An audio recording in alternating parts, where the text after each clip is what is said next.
like Leroy Neiman, or back in that day it was John Nagy, or the guy that did the Life magazine covers. What was his name? Oh, my art history escapes me. All our lives we want to see what we can't see. We want to see ourselves successful and mature and capable and loving. We want to see what's on the other side. You know, we spend our lives, the grass is always greener. Oh, his life looks better than my life. To me, because I can't see much, I'm trying to learn how to see a heart. I'm learning how to see a vibe. I'm learning how to see the unseen. And that's kind of the great adventure that I am now embarking upon. Probably the first time I realized that I was going to be in trouble was I was on a plane bound for Australia with my band, and they passed out the immigration customs forms, and so they gave me the card. They gave everybody the card and a pencil, and I'm sitting there looking at this thing going, oh, I can't read. I mean, it literally, it was just like that little kinetic bump where you go, wow, how am I gonna do this? I grew up in a very small town in western Nebraska, population probably 4,000, small town called Alliance. As a child, I don't think I saw outside of myself much. It was all right here. So we had a local newspaper, and one of the guys that worked at the newspaper had a daughter who was in my class, and I remember going over to their house once, and this guy had a room in his house that was a lot like this. It was just canvases and paint, but as a hobby, he sat in this room making paintings of the sandhills with what smelled like the most beautiful thing ever, oil paint, and all these brushes and all this great affectation of what it was to be an artist. That struck me very early. I saw myself as a painter, as a very early elementary school child. The current state of my vision is really interesting. What I have is called dry macular degeneration. For the uninitiated who's never been around somebody with limited vision, I think the best way to describe it is suggested vision. Because what I see is not clear, it's not identifiable usually. I have elaborately colorful peripheral vision, but I can't see in the center of my eyes. If I close my right eye, my left eye is only peripheral vision. There is literally nothing but dark gray, black in the middle. The peripheral vision is not able to focus. It only brings light and shape and color and form. My center vision brings focus, acuity, definition, distance, all of the things that help your brain assemble what you're looking at. Now I'm missing 50% probably, in this eye for sure. This eye is on a roller skate to where this one has been. The act of painting these days is much more tactile than it ever was before, because now, much like my vision is suggested vision, I think my painting is becoming suggested painting. Because at a point where I can no longer count on blue being the blue that I thought it was, or red being the red that I thought it was, because now I see in such generalities that all of my 3 or 4 or 5 reds are relatively the same color, whereas there's a warm red, a bright red, a cool red, a burgundy red, a alizarin red. The range of colors is vast. So I have to be less concerned about what color I'm choosing because I don't get to choose anymore. I don't think I have the ability, even with my glass, to discern the nuances of warm, cold, bright, dull, etc.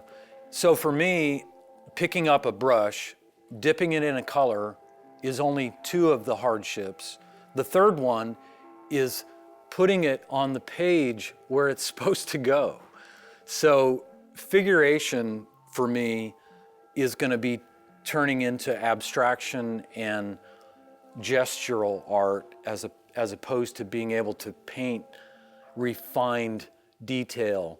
My days of refined detail were never that big of a deal to me, but now it's out.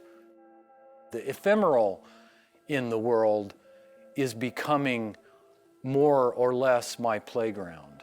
Not being able to be sure of what's going down has to become a component of what's going down. And so I'm practicing every day that I do paint, and every painting that I attempt to make, I'm practicing the discipline in a way of not caring what's going to happen. That if I do the work, something will emerge. There's been sort of an unshackling of having to care, and that's what kind of makes me more excited about the future than anything, because I think the best work is probably yet to come. And that's pretty exciting for me. I think the best music is coming. I think the best art is coming. I think the kinder, best me is probably coming.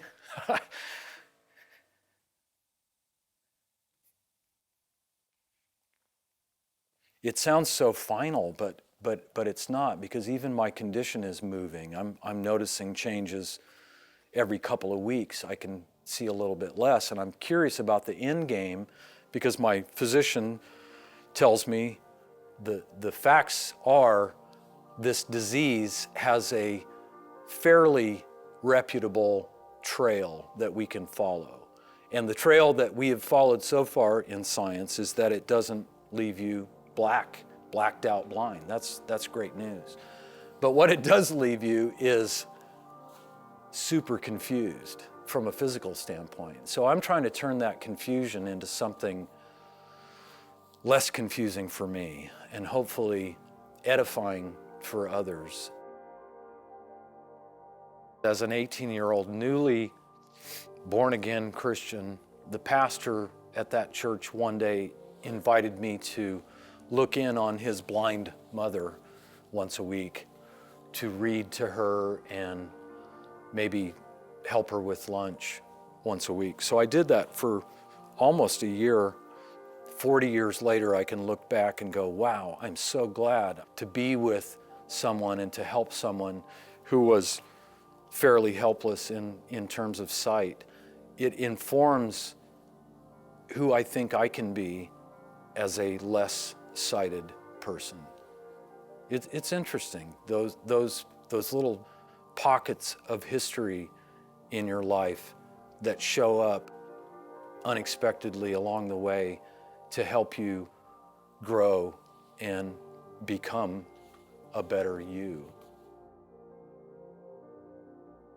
Every aspect of my life is just kind of riddled with how to find the mystery and how to find the magic in everyday things. Instead of things being actually a discipline or a responsibility or an obligation, they become more of an adventure, more of a quest. In that sense, every aspect of my life is connected, whether I'm here painting, whether I'm in rehearsal with the band or others, writing a song with my friends, even playing. Just down on the ground with a 2-year-old, to me, can be the most spellbinding and the most adventurous experience if you let it own you. I've long held the belief, over the last few years especially, that all of this is happening for some good reason that I don't even know about necessarily, and I might not need to know about it ever. And that's inspiring, because to me, I have always been kind of a reckless optimist. I've tried to make at least mountains out of molehills, and I've tried to find workarounds for the improbability of life. I guess the artist in me trumps the pragmatist, because I would always go for discovery as opposed to finding the facts. Finding more of me is a lot more fun than regretting the loss of some of me. I love my friends, my extended family. I especially love my wife. I especially love each of my kids and their respective mates. And now that I have a 2.5-year-old granddaughter and am quickly becoming unable to see her physically, really hurts. The thing that I do recognize more than ever is that the measurement that this world uses for beauty is out of sync with reality. My children are beautiful inside and out. My wife is lovely beyond belief inside and out. I think that's something I'm going to have to wrestle with going forward, because that's a big disappointment to me. But I have a fantastic imagination. So maybe they'll all be a lot more beautiful than they really are. Maybe everybody will be. That ain't a bad thing.